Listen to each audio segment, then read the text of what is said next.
Time for your ABC 36 Storm Team forecast.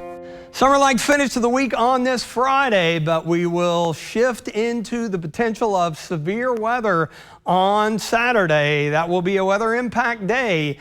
Now, two different rounds, the overnight round into the early hours of Saturday. A lot of the data indicating it is going to weaken out as it arrives into the area. And the main action should be a little later on tomorrow, but actually what happens tomorrow morning will have a domino effect and impact potentially how things materialize and develop getting deeper into Saturday. All of central and eastern Kentucky and all forms of severe weather on the table, but I think it's going to be one of these cases where we have mainly damaging winds as the primary threat, with the spin-up tornado within any cluster or line of storms that moves through. We'll have some strong wind gusts likely, of course, even away from any thunderstorms, and some localized heavy rain and flooding. Looking good out there right now out to the west. Things already cranked up into parts of Missouri where they've got some warnings out there already. Checking out downtown Mount Sterling in Montgomery County, 77 of south to southwest winds cranked up 10 to 20 with higher gusts. We are close to 80 right around it for afternoon highs here in Lexington, and those wind gusts 25 to 30.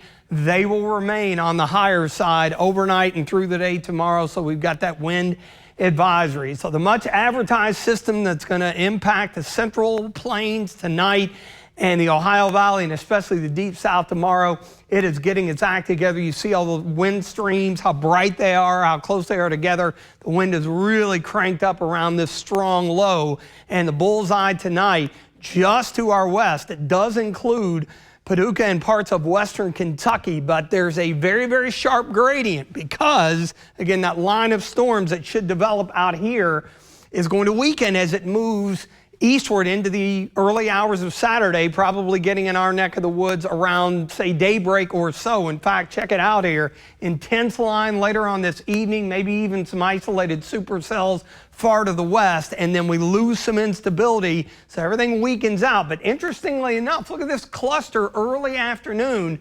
That could be kind of the fly in the ointment or the X factor in impacting at least some of the severity. Just looking at this run, this is going to be the window early to mid-evening, and if this verifies here, that would be a squall line of storms in eastern Kentucky, damaging winds, probably a few isolated spin-ups within that. And even though the favorite area is down south, you definitely need to be weather aware tomorrow, and of course keep an eye on things. It's a weekend day, people are busy, a lot going on, but we have talked about this for more than a week.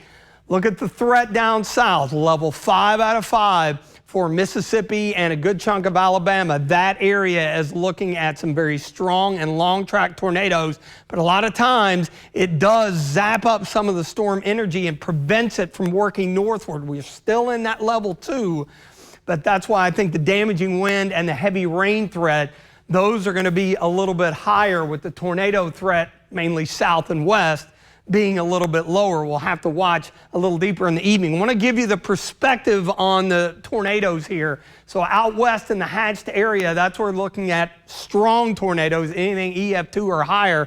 And look how the gradient goes down to practically nothing, Lexington eastward. And then the bullseyes down here south tomorrow into tomorrow night, with, again, very, very low end possibilities relative to, again, the tornado threat. It's the general setup probably where we see those spin-ups within any cluster or line of storms. Heavy rain, that's a concern. I don't think we're looking at a repeat of February, but some flash flooding may be on the table here, especially if we see several rounds of storms. So we've got that flood watch that goes until 8 a.m. on Sunday, kicking in early tomorrow. So this evening looks good. Overnight, a lot of it dry, breezy, warm. A few storms toward morning if they hold together. 63 and then 71, windy with storms tomorrow. A few of those will be strong, especially late in the day.